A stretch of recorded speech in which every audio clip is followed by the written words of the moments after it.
Su canal, Juan de Jesús Sánchez, presenta en El Impulso el Evangelio de Jesucristo, palabra poderosa y eficaz, su historia, la doctrina y el contexto teológico.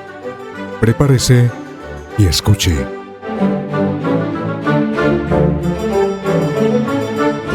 Bienvenidos al Impulso. Bendito sea el Señor que nos permite, por medio de esta cadena radial, para todo el mundo, presentar siempre el Evangelio de Jesucristo, Señor y Salvador nuestro. Qué bueno estar en el Impulso conectado con cada uno de ustedes, amigos, que siempre en su corazón tienen a Fuego AM, que siempre la están apoyando con ofrendas, con oraciones, con todo lo que ustedes nace del corazón, de un corazón lleno de amor de Dios para con esta cadena radial. Qué bueno, avísenle a sus amigos, empezando por la familia, los vecinos, los compañeros de trabajo, los hermanos de la iglesia, para que escuchen todas las bendiciones de las enseñanzas que Dios permite por medio de siervos de Dios, de siervas, delante de Dios, en las que servimos conforme Dios nos ha dado de gracia, también lo damos de gracia en el conocimiento que el Señor nos ha conferido. Háganos saber las inquietudes, sus observaciones, sus preguntas con relación al tema que vamos a compartir con cada uno de ustedes. El tema es bien interesante. Es más de historia, es más de conocimiento de cómo se formó el Nuevo Testamento, quiénes realmente seleccionaron los libros. Bueno, ya sabemos quiénes los escribieron, pero lo más importante es por qué de tantos escritos en ese primer siglo y el segundo siglo, solo se seleccionaron 27 libros. 27 libros que son los que integran lo que llamamos el Nuevo Testamento. Hemos titulado el canon neotestamentario. El canon neotestamentario. Y vamos a dar algunas pautas antes de entrar a conceptualizar lo que significa canon, o qué es el Nuevo Testamento, o qué es neotestamentario. Quisiera hacer como unas precisiones que se escuchan en la cotidianidad, en diferentes grupos sociales, con diferentes pensamientos, con diferentes formas de ver la vida y desde luego con diferentes posiciones también dentro de la misma iglesia cristiana. ¿Con qué fin hago estas, digamos, como precisiones y algunos aspectos de posiciones que les voy a comentar? Porque, miren, cuando uno habla, hay un sector que desde luego en su mayoría no es creyente del Evangelio, y cuando se les habla del canon del Nuevo Testamento, bueno, en primer lugar realmente no tienen precisión, pero si uno les indica quiénes escribieron el Nuevo Testamento, ahí empieza el problema. No saben realmente quién los escribió, ni por guía de quién los escribió. No conocen los personajes. Esto impide que realmente, si nosotros que conocemos el Evangelio no lo sabemos para poder instruir a estas personas, pues esas personas van a seguir confundidas. Es que escuchar, amigo oyente, de alguien que diga, es que la iglesia la fundó el Papa Pedro, que estaba en Roma. Y entonces cuando ya uno escucha esas expresiones y lo dicen con cierta firmeza, y si uno les dice no, no es así, se ponen un poquito como indispuestos, pues a uno le preocupa porque uno dice no, aquí hay un desconocimiento total. O lo pueden decir que la fundó fue Pedro, porque así le dijo el Señor Jesús, ¿no? Es el relato del texto de el Evangelio de Mateo 16, 18.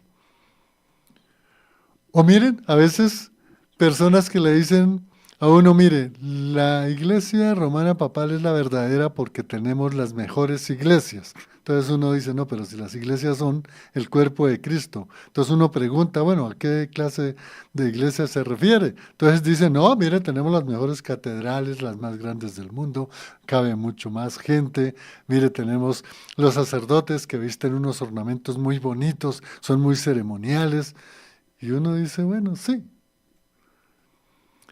De todas maneras, esa posición o ese pensamiento nosotros tenemos que cuando evangelicemos, pues también instruir, ¿no? Pero hay una posición que llamémosla académica, sí, porque no vamos a desconocer personas que han dedicado toda su vida a estudiar antropología, sociología, política, economía, la ciencia, y tampoco uno puede negar el esfuerzo que ellos han hecho para estudiar todas esas áreas del saber humano. Lo que sí sabemos nosotros es que podrán ser sabios en la ciencia, en la sociología, en la antropología, en lo que sea, pero debemos nosotros entender a ellos que realmente no conocen la verdad del Evangelio. Y por eso es importante saber estas cosas para poder predicar el Evangelio. Claro, hay un sector mucho más fuerte, que es la parte ya de los estudios, de la investigación. Por una parte, por ejemplo, como es la teoría del Big Bang, donde se dice que todo esto que nosotros vemos, el sistema solar y el mismo sistema del universo, fue a causa de una explosión. Se le llama el Big Bang, ¿no? Entonces hubo una explosión y resultó todo esto ordenado, ¿no? Yo no sé qué pensaría uno que se le estallara la olla a presión a ver si queda todo ordenado lo que está en la cocina. Eso lo dicen y hay que respetarlo porque es una teoría, pero eso no es bíblico. O los que dicen de el diseño inteligente, ¿no? Claro, hay una vertiente del diseño inteligente que si nosotros la manejamos muy bien, podemos concluir de que realmente el diseño inteligente tiene un diseñador que es Dios. Así como no puede existir un reloj si no existe un relojero, pues tampoco puede existir el universo tan perfecto, diseñado, la creación, nosotros mismos, si realmente si no existiera un diseñador inteligente. Pero el diseño inteligente se van por otro lado. Se van por otro lado. Pero ¿qué no decir de la teoría de la evolución? Entonces, digamos, estos temas son buenos que nosotros, por lo menos, cuando abordemos cómo se formó el Nuevo Testamento,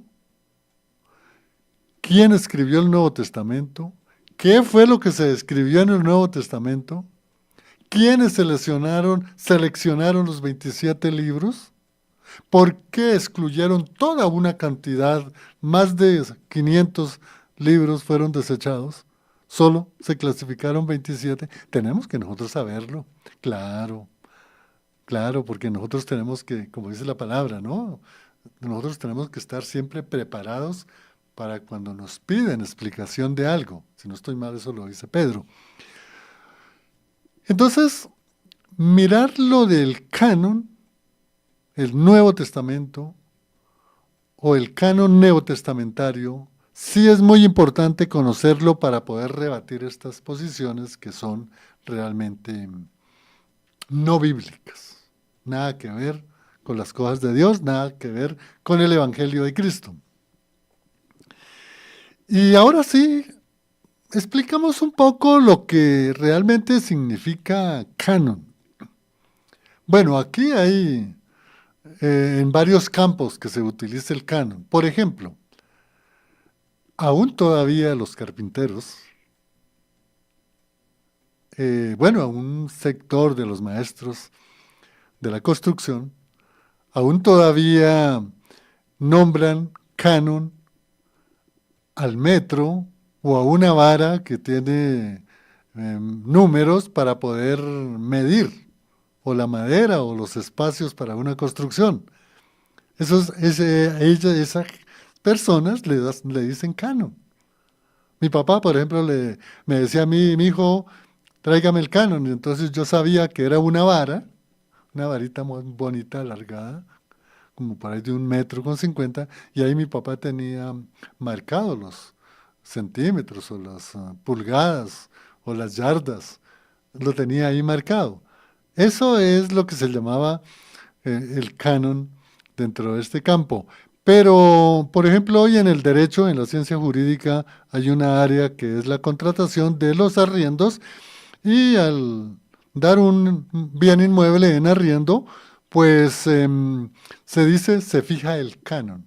Y el canon está relacionado con el valor que hay que pagar cada mes. A ese se le llama canon. Para un sector, digamos, de academia, sabemos que el canon significa la organización de los textos que tiene todas las normas de la Iglesia Romana Papal. Entonces ellos dicen, en el canon tal está estipulado lo del limbo o lo del purgatorio. Entonces ellos tienen unos textos muy bien organizados, y entonces ellos, en lugar de llamarles de pronto versículos o capítulos o parágrafos o ítems o literales, le dicen canon. Entonces el canon es como el equivalente en las Sagradas Escrituras al versículo. Fíjese que aquí ya llevamos varias formas de entender el canon. Pero si nos vamos al contexto de las Sagradas Escrituras, pues nosotros sabemos que canon es la medida que se tuvo en cuenta para poder seleccionar cuáles iban a ser los libros que no contradecían el Antiguo Testamento, sino que estaban acorde o que estaban de acuerdo a lo que Jesús enseñó en su ministerio, sus 3 años de ministerio terrenal, y que tanto en el Antiguo Testamento como lo manifestado por Jesús en la enseñanza de los apóstoles principalmente, y luego la recopilación esencialmente de los 4 evangelios, y luego de todas las cartas que escribió Pablo, las cartas paulinas, junto con las cartas universales, junto con los libros también de la revelación, como es el caso de Apocalipsis, coincidían, había una unidad, no había contradicción, pues no hay contradicción. Entonces, ellos, si bien es cierto, canon, etimológicamente significa una caña para medir, una caña que le insertaron los centímetros y las pulgadas y las yardas, los codos. Entonces, esa es la medida, y lo llevaron ya dentro del griego. Se utiliza no tanto como una caña para medir, pero sí una norma para establecer el número de libros que deben integrar el Nuevo Testamento. El canon neotestamentario, el Nuevo Testamento. Eso les quería compartir, lo que significa realmente el canon. El canon. Miremos algunos aspectos generales de lo que realmente puede ser el canon. Por ejemplo, el canon podemos entenderlo como un conjunto de libros o de escritos relacionados con un fin primordial que es la enseñanza del Evangelio de Jesucristo. Vamos ahí mirando ya de acuerdo a esta parte conceptual. Uno de los primeros tal vez que empezó a recopilar los libros, esto en el siglo, el siglo primero, comienzos del siglo segundo, fue el señor Marción de Sinope. Esta es una ciudad donde él era obispo, ¿no? En la región de Asia Menor. Y él realmente fue, Marción, el que primero empezó a recopilar los evangelios, las cartas paulinas, las cartas universales, el libro histórico como Hechos de los Apóstoles y el libro de Apocalipsis. Él empezó, Marción, muy a comienzos, precisamente a finales del siglo I, comienzos del siglo II. También se dice que esta formación del canon del Nuevo Testamento fue una norma que utilizaron todos los grandes padres de la Iglesia para, bajo 4 criterios fundamentales, determinar cuáles podían formar parte del canon y cuáles no. Entonces fijaron unos criterios muy generales que había que aplicarlos. Uno, que para que formara parte ese libro escrito o carta en el Nuevo Testamento tenía que ser de un apóstol. Bueno, se preguntarán ustedes, Lucas y Marcos no fueron apóstoles, pero es que Lucas fue alumno de Pablo y Marcos fue alumno de Pedro. Y ellos que conocían la palabra revelada, les transmitieron todo el conocimiento. A Marcos, Pedro, a Marcos y Pablo a Lucas. Entonces, quería hacer esa aclaración. Pero allí lo que se empezó a mirar en el nuevo canon era que definitivamente tenía que relacionarse como fundamento que Jesús era el cumplimiento de las promesas de Dios del Antiguo Testamento. Que Jesús era el enviado, el Cristo, el ungido. Que las palabras de Jesús en su ministerio terrenal era palabra de Dios que coincidía con todo lo que está registrado en el Antiguo Testamento.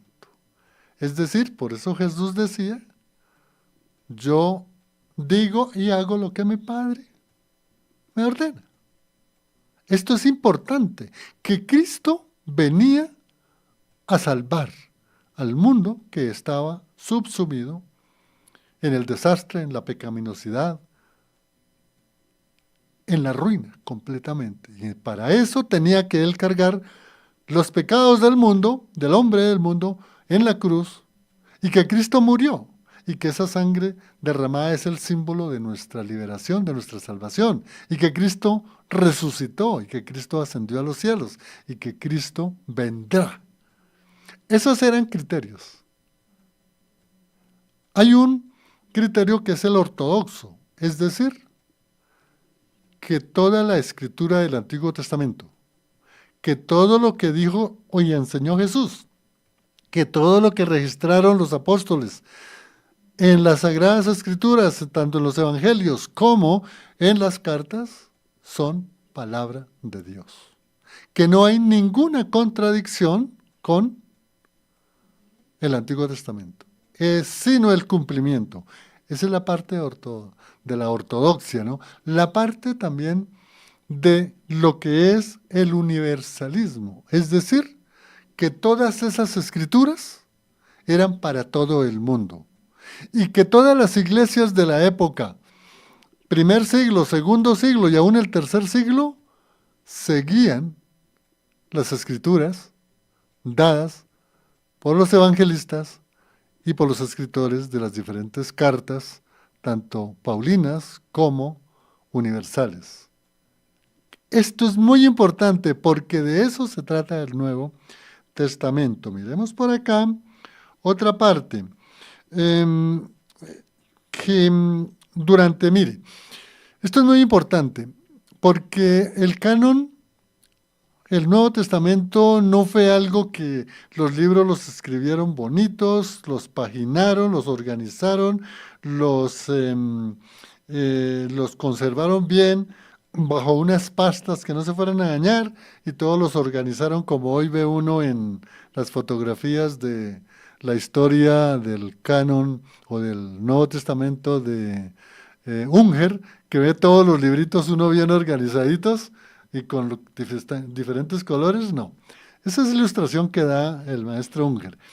Pero, ¿verdad? Eran papiros, todos unos organizados, otros no, no muy bien organizados. Es decir, cada quien guardaba como uno enrollar una hoja de papel y echarse uno aquí al bolsillo y ahí iba haciendo sus acumulaciones. Esa era la forma. Entonces, es durante 400 años, eso no es un periodo tan poquito, 400 años, todo lo que se llaman los padres de la iglesia, incluyendo desde los apóstoles en adelante, fueron organizando. Estas son las cartas de Pablo, estas son las cartas generales, donde está Hebreos y donde está Santiago. Estas son los evangelios de Mateo, Marcos, Lucas, Juan. Aquí está el libro de los Hechos de los Apóstoles en distintas pergaminos, en distintos escritos, distintos materiales, y así lo iban organizando. Pero fueron 400 años que duraron para hacer esa organización. Ahora, en el segundo segmento, vamos a indicar quiénes fueron esos organizadores. Miremos acá. Recordemos que en el Nuevo Testamento existió una tradición permanente de hombres muy estudiosos, desde los apóstoles en adelante, los padres de la iglesia del primer siglo o padres apostólicos, los del segundo siglo y los del tercer siglo, personas que se prepararon, pero con toda la disciplina y con toda la sabiduría y con todo el conocimiento de lo que se decía en el Antiguo Testamento para poderlo comparar con los nuevos libros que aparecían, pues desorganizados en distintas formas escritas, pero que ahí estaban toda la revelación del Nuevo Testamento. Y es una lista muy grande que ahorita vamos a mirar, pero por ahora lo que puedo indicarles es que toda esa gente, digamos desde Papías, tal vez eso es como el primero que empezó, hasta el último que pudo ser Eusebio de Cesarea, el gran historiador, fueron hombres que estudiaron en verdad. No de pronto como hoy nosotros, que nos da como pereza leer, nos da como pereza escribir, nos da como pereza analizar, nos da como pereza hacer una reunión para debatir si un texto está bien interpretado o no. Ellos se reunían de noche y de día para mirar qué era lo que realmente coincidía de todos esos escritos del Nuevo Testamento con las escrituras del Antiguo Testamento y los libros que no formaban parte del Antiguo Testamento, que ya habían sido desechados, rechazados, como es el caso de los deuterocanónicos y de los pseudoepígrafos, para poder examinar qué era lo que realmente se debía seleccionar en el Nuevo Testamento. Hacemos la pausa, porque ya vamos a empezar a enumerar toda una serie de grandes hombres de lo que esto último les estaba diciendo, grandes eruditos. Y vamos hasta donde nos alcance el tiempo, a enumerar por lo menos unos 15 o 20. Ya regresamos. Sigan conectados. Ya regresamos con más información sobre el tema. Háganos saber sus inquietudes sobre lo expuesto e inscríbanse. Y continuamos con la exposición del tema que lo hemos titulado el canon neotestamentario o Nuevo Testamento.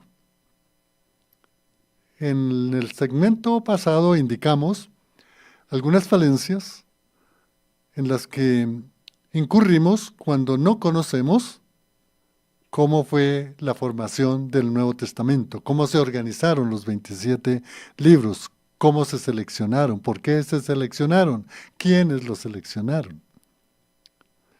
Hablábamos también de la parte conceptual. Canon realmente significa vara, vara es para medir, y medir es precisamente llevándolo a la parte de los libros, la cantidad de libros, el número de libros que forman parte en el Nuevo Testamento. E indicamos, a grosso modo, algunos eventos de cómo fue el desarrollo de tener un canon para poderlo dar a conocer a todo el mundo, especialmente pues después del periodo apostólico y el periodo patriarcal, para toda la humanidad y por todo el tiempo que ha transcurrido hasta hoy y de aquí en adelante, todo el tiempo que transcurrirá, que las generaciones nuevas tendrán que estudiar muy bien todas estas eventos, todos estos causas, motivos de hechos históricos de cómo fue que se formó el Nuevo Testamento. Indicábamos anteriormente que hay una serie de grandes eruditos llamados padres apostólicos o padres de la Iglesia, y que ellos fueron los que realmente seleccionaron los 27 libros. Pero vamos a ver algunas contribuciones de cada uno de ellos. Pero antes debemos decir que el autor, al igual que en el Antiguo Testamento, el autor de todo el Nuevo Testamento es el Espíritu Santo, el Espíritu de Dios. Eso no lo podemos de ninguna manera cambiar. Fue el Espíritu Santo, el Espíritu de Dios, que dio sabiduría y dio revelación a los escritores de los Evangelios. Fue el Espíritu Santo que guió a Pablo para elaborar todas las cartas paulinas, 13, y las cartas universales muy importantes también. El Espíritu Santo guió a los escritores de las cartas universales como Santiago, como Judas. Esto es importante conocer. En tal sentido, los personajes, empezando por los apóstoles, luego los padres apostólicos, los padres de la Iglesia, ellos conservaron, y esto es muy importante tener en cuenta, conservaron las mismas enseñanzas que están en el Antiguo Testamento. Conservaron las mismas enseñanzas que Jesús formó y transmitió a sus apóstoles durante 3 años. Lo mismo ocurrió con los escritores de los evangelios, los evangelistas, y con Pablo, con Pedro, con Juan, con Santiago, con Judas, todos los escritores, guiados por el Espíritu Santo. Y después de ese siglo primero, porque se sabe por la historia que el último libro fue escrito, el libro de las revelaciones, es decir, el libro de Apocalipsis, fue prácticamente a finales del primer siglo, unos dicen que fue en el 95, otros que 97, 98, pero esos fueron los últimos libros, de tal manera que terminando el siglo primero e iniciando el siglo segundo, todos los escritos que hoy están incluidos en el Nuevo Testamento ya estaban escritos por los hombres que Dios eligió y que guió por medio del Espíritu Santo. Segundo lugar, tengamos en cuenta que durante ese primer periodo hubo mucha persecución y se extendió en el segundo siglo, de tal manera que muchos escritos originales fueron o destruidos, quemados, y no se tienen realmente los originales. Pero cuando Pablo escribía por vía de ejemplo la carta a los Gálatas, que para muchos dicen que fue la primera carta de Pablo, y el otro primer libro del Nuevo Testamento se dice que fue la carta de Santiago, cuando salía la carta desde Jerusalén, ejemplo la carta de Santiago, e iba a Antioquía, iba a Samaria, iba a Turquía y se seguía extendiendo, ellos tomaban una copia.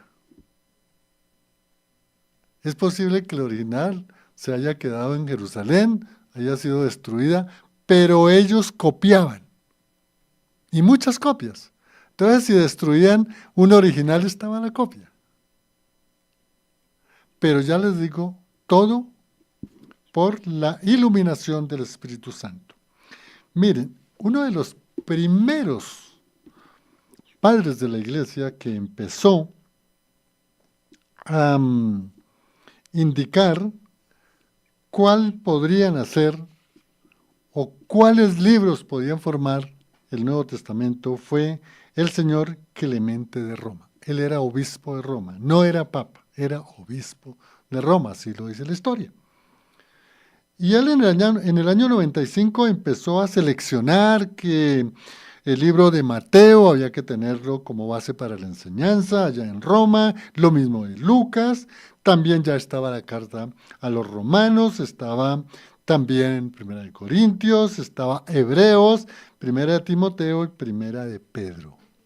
Clemente de Roma empezó a utilizar ya esos libros que formaban parte del canon. Fíjese que no eran muchos. Después apareció un señor llamado Policarpo. Este Clemente de Roma y Policarpo se dicen que fueron alumnos de Juan, el evangelista, ¿no? Y acá, en este Policarpo, en el año 110, fue dándole validez y corroborando, es decir, apoyando los libros que había indicado Clemente de Roma. Fíjense que ya habían dos grandes padres de la iglesia, Clemente de Roma y Policarpo, indicando esos son los libros que hay que tener de fundamento para la enseñanza. Pero en ese mismo año 110 apareció el señor Ignacio de Antioquía. Y el señor Ignacio de Antioquía ya dijo, está bien los libros que dijeron mis antecesores, pero aquí hay otro que me parece muy importante, Primera de Pedro y Primera de Juan. Aquí ya fue agregando Ignacio de Antioquía otros libros. Después vino un señor, en el año 155, el señor Papías. Y él, en un discurso, o en sus enseñanzas, sus predicaciones, para ser un poco más claro, cada vez que él predicaba hacía referencia a los libros que ya habían indicado sus antecesores, como libros que forman hoy parte del Nuevo Testamento. Más adelante vino un documento, se desconoce su autor, se llama la Didache. Didache. Y era como un compendio. Miren este trabajo que hizo este evangelista, no se sabe. Él hizo un estudio de comparar por lo menos el Evangelio de Mateo, Lucas y de Marcos, como buscar en línea, comparándolos para ver cuáles eran, digamos, las similitudes de esos evangelios, para ver su autenticidad, para ver si se contradecían. Y en ese documento, la Didache, incluyeron el autor, que es desconocido. Ahí incluyeron todos los libros, se iba formando, ya iba viendo una selección. Pero mire que ya llevamos aquí más de 50 años, llevamos ya como 60 años. Ahora, más adelante vinieron unos libros que realmente no clasificaron para ser incluidos en el Nuevo Testamento. El uno era la Epístola de Bernabé y el otro era el libro del pastor de Hermas. Estos dos libros, la Epístola de Bernabé y el pastor de Hermas, no clasificaron para ser incluidos dentro de los libros del Nuevo Testamento. Pero, ¿sabe cuál es el valor de estas dos cartas o libros? Que ellos relacionaron en esos escritos todos los acontecimientos que ocurrieron con el ministerio de Jesús, con la muerte de Jesús, con la resurrección, con el ministerio de Pablo, con el ministerio de Pedro, con el ministerio de los apóstoles. Entonces ellos indicaron, se dice que por lo menos un tercio de los escritos de la Epístola de Bernabé y del pastor de Hermas hablaban precisamente de todo lo que son los libros hoy del Nuevo Testamento. Vino un historiador, este es un historiador secular, el historiador Tasiano, en el año 160, y él hizo un estudio muy pormenorizado, pero un estudioso, era un gran historiador, era un gran hombre de letras, y hizo un estudio sobre los 4 evangelios, a ver qué encontraba que se contradijera.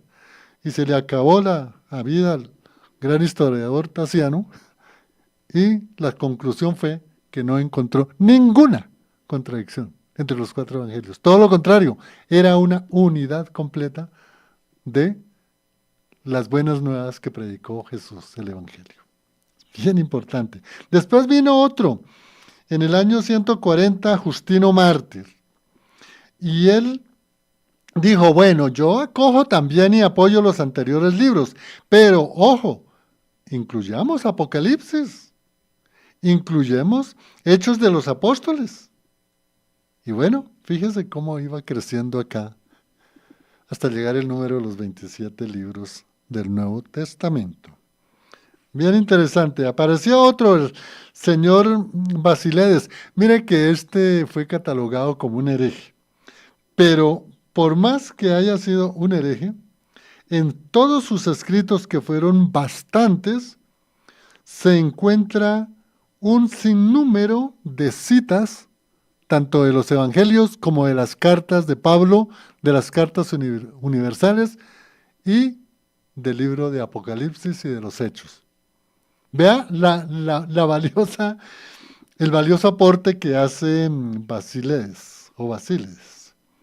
Vino otro señor Marción, que inclusive también fue hereje, pero él, al hacer un estudio de todos los libros que habían clasificado sus antecesores, vio que no había lugar a duda de que Lucas había registrado las verdades de las enseñanzas de Jesús y que Romanos o Pablo había desarrollado y sistematizado toda la doctrina de la salvación y otras, y que Primera y Segunda de Corintios y Gálatas y Efesios y Filipenses y Colosenses, Primera y Segunda de Tesalonicenses y Filemón, no había por qué dudar que era verdadera palabra de Dios, porque estaba registrado todas las enseñanzas de Jesús y que no había ninguna contradicción. Pasemos aquí al señor Marción. Bueno, ese ya lo había indicado, fue el anterior. El señor Ireneo de León. Ya mucho más adelante, del año 130 al 200. Él fue alumno de Policarpo. Y él hizo un estudio porque era un erudito tremendo. Ireneo de León fue uno de los grandes eruditos. Y él indicó con complacencia de que él apoyaba y le daba validez para su ministerio todos los libros que habían clasificado sus antecesores y que coincidían, dice él, con la ley de los profetas y la ley o las enseñanzas de los apóstoles. ¿Se da cuenta, amigo, cómo es esta historia de la formación del canon del Nuevo Testamento? O el canon neotestamentario, que no fue cuestión de la noche a la mañana, sino horas y horas por muchos estudiosos que se dedicaron como Ireneo de León 60 años a estudiar cómo encontraba alguna contradicción y todo lo contrario, lo encontraban era unidad. Esto es para los amigos que dicen que el Nuevo Testamento fue un invento de unos escritores ignorantes y que tuvieron sueños. No, nada de eso. Los invito, amigo científico, amigo de los PhD, de los doctorados, que lean todas estas biografías que yo estoy enumerando y leas en todas las obras de ellos, que aunque están incompletas, pero están muchas obras. Sigamos al señor Tertuliano. Este fue uno de los grandes apologistas. Y él precisamente indicó en su apología, es decir, sus sermones de él era defender todo lo que estaba escrito en los libros que ya habían seleccionado sus antecesores. Por eso fue uno de los grandes apologistas. Hay unos documentos, no olvidemos el fragmento muratoriano. Ese es un compendio, un códice en donde se encuentran la mayoría de los libros que hoy integran el Nuevo Testamento. El código o fragmento muratoriano, eso fue en el año 70, fíjese, ya en el año 170 se tenía claridad de todos los libros. Él omitió, por ejemplo, Hebreos, dijo que no clasificaba. Segunda de Pedro tampoco clasificaba, y que tampoco clasificaba Apocalipsis y Primera de Pedro. Fíjese cómo iban cambiando. Eran estudiosos, eran hombres que decían, no, este libro como que no me cuadra, veo esto, pero en su contexto y en su unidad y en su trabajo durante 400 años, ahora vamos a ver más adelante cómo resultó precisamente la validez de lo que son los 27 libros. Hay una antigua versión, se llama el Código Siriaco. Esta es una escritura también digamos, después de los apóstoles, en el año 140, y allí inclusive esta versión siriaca contemplaba los libros que habían sido omitidos anteriormente por Tertuliano y por el fragmento muratoriano. Incluyeron Apocalipsis, incluyeron acá Segunda de Pedro y también la carta de Judas y Apocalipsis. Vean cómo iban avanzando, ¿no? Iban avanzando en el sentido de darle validez a las escrituras. Se me va a acabar el tiempo y tengo todavía. Orígenes, ese fue otro gran apologista. Él prácticamente compiló sería más exactamente el término, los 27 libros que hoy conocemos. Con algunos reparos de otros grandes padres de la iglesia, sí, pero él incluyó, pero dejó pendiente a Santiago, a Segunda de Pedro y a Segunda y Tercera de Juan. Dijeron, no, Orígenes dijo, no, eso no vienen, no clasifican. Y vamos a ver ahora con el gran escritor, historiador Eusebio de Cesarea. Sí, Eusebio de Cesarea, porque hay otro Eusebio. Hay un tal Eusebio de Nicomedia. Este es Eusebio de Cesarea. 264, 340. Fíjense que aquí saltamos casi 150 años. Pero esto para decirles que Eusebio de Cesarea fue el más grande historiador, en la que en sus escritos, que es una obra bastante extensa y por fortuna él pudo recopilar muchos escritos que habían sido destruidos y quemados por los enemigos, recopiló de otros escritos la mayor parte de los escritos de todos estos personajes que he hablado, que son más de 18, son como 20. Y Eusebio de Cesarea realmente indicó que esos 27 libros debían ser recopilados y de ahí en adelante grandes predicadores, a ver si me acuerdo, por ejemplo, de